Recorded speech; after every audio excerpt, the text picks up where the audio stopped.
God does work. Sorry, Tyler, I'm going to live for a bit. It's amazing how God does work. The words of the opening song, and Jean's testimony about fear and discouragement. And that's what God has put on my heart to share with you tonight. And so the text that I'm using is 1 Kings 19, verses 4 to 8. Elijah walked a whole day into the wilderness. He stopped and sat down in the shade of a tree and wished he should die. It's too much, Lord, he prayed. Take away my life. I might as well be dead. The theme of the message is leaving discouragement behind for your future with God. And if you have a look at the slide, there are two very important things there, and one I only noticed yesterday. Obviously the Bible, because that's how we deal with life. If you want to find out anything about life, it's in the Bible.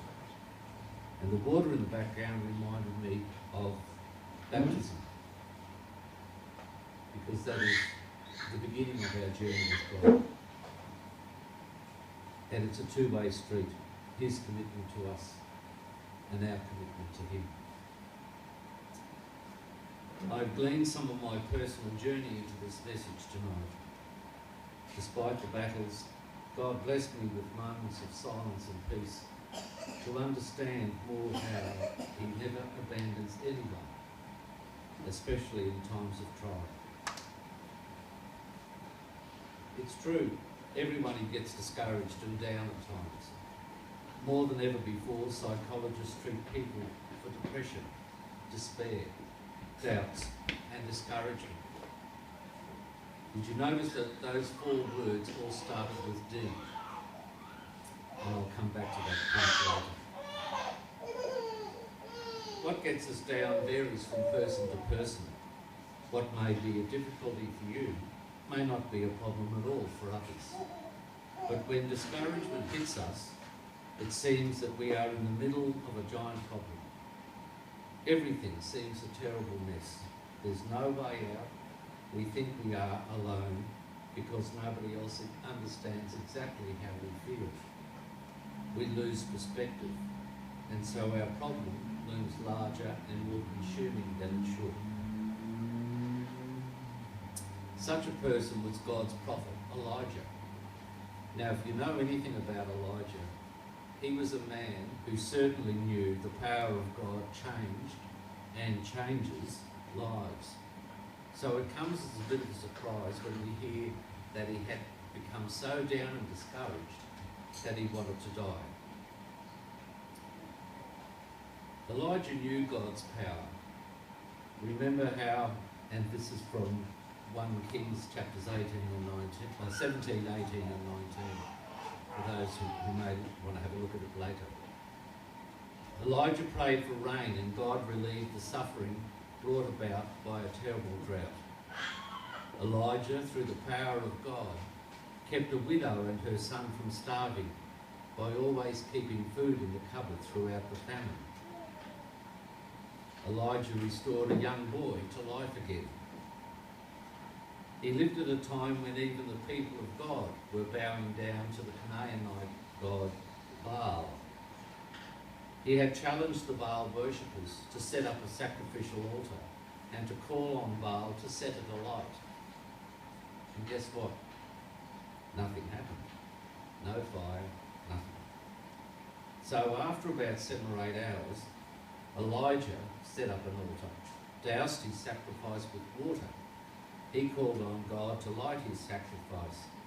And as we are told in 1 Kings 18, 20 to 38, the Lord sent down fire, and it burned up the sacrifice, the wood and the stones, scorched the earth, and dried up the water in the trench. Elijah had witnessed the power of God in so many clear and obvious ways. But when Queen Jezebel heard that she wouldn't stop until she saw Elijah dead. The wind was blowing out of his sails. His courage disappeared like a fog on a breeze. He went into hiding, and the waves of depression started to crash over him. There are several things worth noting about Elijah that help us understand why he became so discouraged. First, he was a wreck. He was afraid of Jezebel, so full of fear he took off into the wilderness. He was physically exhausted from the running and walking, mentally and emotionally shattered. He felt useless. He simply wanted to die. Secondly, Elijah believed he was all alone. We see a lonely man sitting under the shade of a tree, which is a symbol of how Elijah saw himself amongst his own people. He believed everything, that from the king and queen down to the humblest person, that they had all deserted God. So what was the point of continuing to be God's spokesman to such people? All they want to do is kill me, in chapter 19, verse 14. Elijah complained often. Thirdly, Elijah was disappointed with God. He felt as if God had let him down. Elijah expected God to get rid of Jezebel and all her wickedness. Evil had won the day and is ruling the world. And don't we, like Elijah, often feel that evil is really out of control? Elijah thought that he can't rely on God, that he might as well give up and die. And fourthly, Elijah was disappointed in himself. Here he is sitting under the shade of a bush out in the wilderness. What a sorry sight. Couldn't he be a bit stronger and fight off these feelings of discouragement? But remember, when we are discouraged and despairing, we have a distorted view of reality. It is our feelings that have gone on a downhill slide. The bigger picture, that what is real, is still the same, but we don't see it. And that's what happened to Elijah. He felt he was all alone, abandoned, discouraged, depressed, disappointed in God and in himself. He believed that God had let Jezebel beat him down to the snivelling little man under the juniper bush. That was despair and discouragement talking. God was closer than Elijah realised. God sent an angel with a loaf of bread and a jar of water. Elijah sat up and ate and drank and immediately went back to sleep. Again, the angel woke him and told him to get up and eat. Elijah thought that God had abandoned him. He thought that there was nothing left for him to do. But God had other plans. God doesn't leave us high and dry, even though we may think that way. He is there when everything else may be taken away. He has promised to stand by us through days of plenty and the days when we lose everything. We all know the footsteps story. But sometimes when things around us aren't going well, we forget about it. This next statement might sound odd, but then again, you may not have thought of it from this perspective. Our moods and feelings make no difference to God's love. His love is unconditional. He gives his total love to us. That is why his own son went to the cross. If you are depressed, trust God for help. He is the Father of all compassion and the God of all comfort. You don't need long prayers or big words. Talk it over with him, like having a conversation with a good friend. It's still prayer, if you need to give it a title. Tell him your problems. Tell him your mistakes, your hurts, your disappointments, your loneliness, your frustrations that have caused you to feel so low. And even if you feel so low that you can't even do that, remember, he is always there. ready to listen when you are ready to go to him. God came to Elijah and gave him food to replenish his strength for the mission that God was about to give him. We have something even better, the bread of life, Jesus Christ. Jesus says in John chapter 6, verse 43, "Stop grumbling among yourselves. I am the living bread that came down from heaven. If anyone eats of this bread, he will live forever." We are very fortunate that we have the love and presence of God revealed to us in such a clear way. Just as God nourished Elijah with bread, we too are nourished and strengthened with the living bread, Jesus. And so getting back to what discouragement is all about, it comes in many ways. You may be an enthusiastic member of the congregation, but no one seems to share your vision of what the church should be doing. You may feel as though there is nothing left in your marriage. You may have a chronic illness and days and hours seem so long, and even getting to sleep almost impossible. You feel as if there is no joy left in your work. You may feel downhearted about the path that your children have chosen to take. You may think God has given up on you. You may feel that the ministry God has called you to is not achieving results. For those who have been in squad a bit longer than others, this feeling may occur from time to time. And with that, I'm going to give you a break. I'm going to invite Wick to come up and share an experience of exactly that he had last Sunday. Thanks, Wick.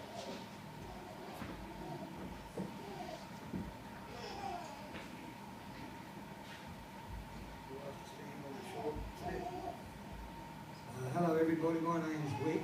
For those of you who don't know me, I'm an associate from Hobart. And Dave actually come to me and asked me if I'd share this with you because we visited a C3 church on Sunday, and in actual fact it was really good. It was one of the best experiences I can remember of visiting another church that I've had. Can you all hear me clearly? Because I'm not that clear since I lost the front teeth. Coming through. After he'd been to church, I rang Dave to tell him how well it went and to tell him about a guy that I met there that I'd known for many years that actually was a regular at that church. And his name was Kevin Hickey. His wife is Christine, isn't it? And Kevin used to have Taz Triumph down in Hobart years ago. Him and another guy by the name of Stephen Salas. And had a good go at running that business, but even though Triumphs might break down a lot, there was a lot more Japanese bikes about, so they didn't pass it on. But it was interesting because he was a wild man. And when we started talking to him at church, incidentally Rob and Nathan Jones as well, well-known guy. But I can remember saying to him, mate, you was a wild boy back in the day. And you didn't realise it, but God knew you'd be where you are today. And, you know, you might find it hard to believe. He said, well, Wick, I was even wilder before you knew. So, and that must have been pretty wild, and as some of these boys are. But the story is Kevin had become a Christian. And he tried to tell me at various different times over 12 months, whether it be fundraisers or poker runs, and he came up to me, Wick, I've got something to tell you. And I'm thinking, oh, I wonder what this is. But something would always come up. Someone else would come along, or you'd have to go, and you couldn't get to say what he wanted to say to me. Me and actually Dale Wimmings were walking around the Ross Bike Show. We see this guy come along with long hair and straight beard, making his way straight for us. What happened then? I'm talking better into the microphone, right? And it was Kevin. And he marched over, he grabbed hold of me and wouldn't let me go. Now, I've been trying to tell you this, Wick, I've become a Christian. And I'll tell you what, I was actually stuck for words. And I just didn't know what to say, just blew me away. And he just looked a different man. He explained to me, he just felt like a weight off his shoulders.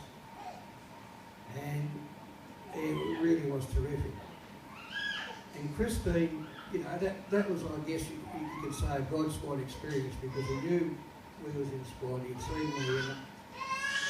And his wife, Christine, had been trying to get into church for years. And it just wasn't happening. So it was very, very encouraging. And I actually said to Dave that, you know, sometimes you might get discouraged on a Friday night, just might seem to stand around and there might not be much result. But to get one of those like that is worth 10 years of standing around. And, you know, and there are other many other times, I'm sure you guys have all had good times, which encourage you, but you can get discouraged. I just look at Barbara, and that encouraged me, really encourages me.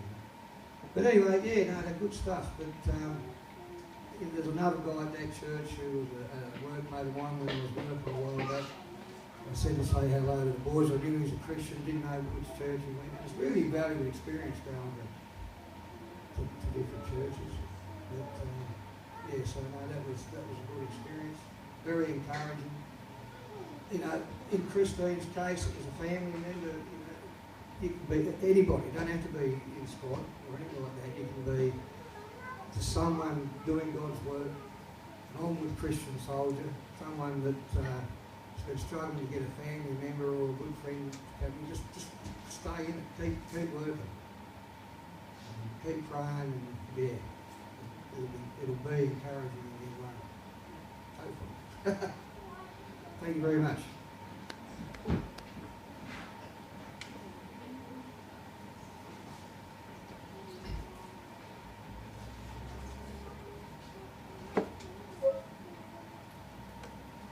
Thank you for that, Wick. That's really encouraging. Really, really encouraging. Whatever it is that gives us feelings of discouragement, let's remember Elijah and the way that God sustained him through all his feelings. Just as God needed Elijah to keep on going, God also needs and wants each one of us to continue to serve him. Remember at the start of the message, I mentioned the 4D words. And something came on me while I was preparing this, and I thought I need to balance it up with 4 words, and the letter L came to mind. And so, and this is the ex-teacher coming out in me here, because I'm going to ask you people a question.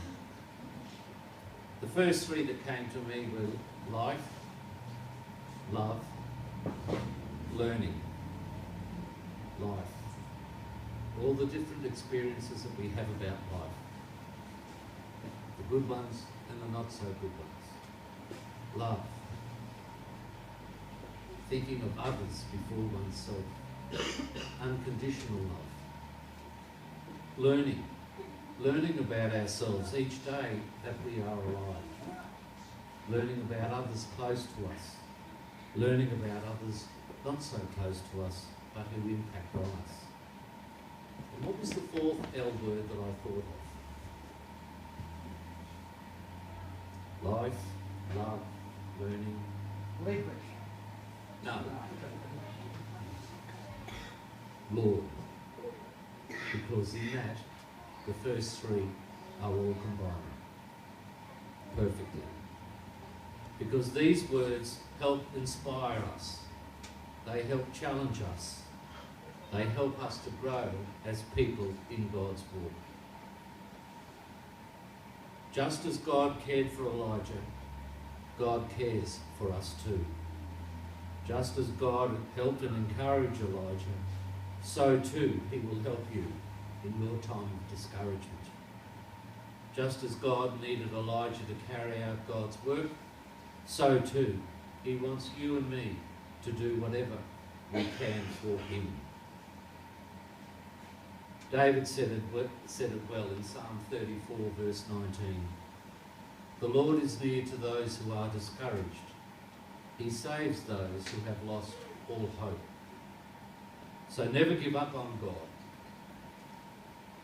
because God never gives up on us. All of you, my brothers and sisters, I would like to conclude with some points for you to ponder on in the coming week, homework, if you like. So which road are you going to walk? And why do you choose that road?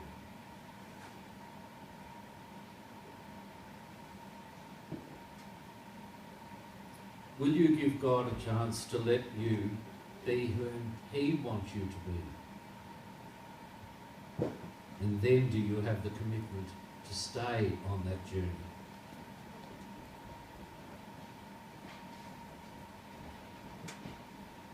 Will you let God break the chains that hold you down so that you can soar on eagle's wings?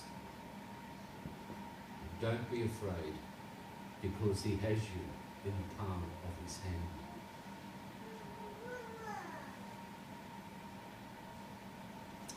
Will you give God the time in reading His Word and having that one-to-one conversation with Him about every day ahead, as His follower in witnessing to and supporting others?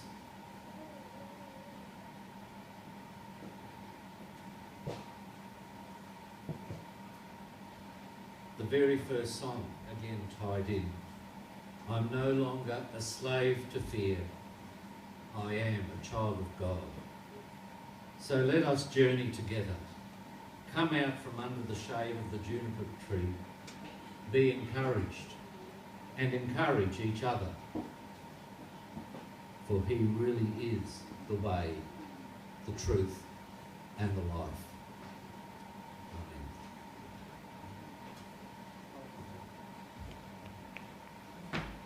Amen.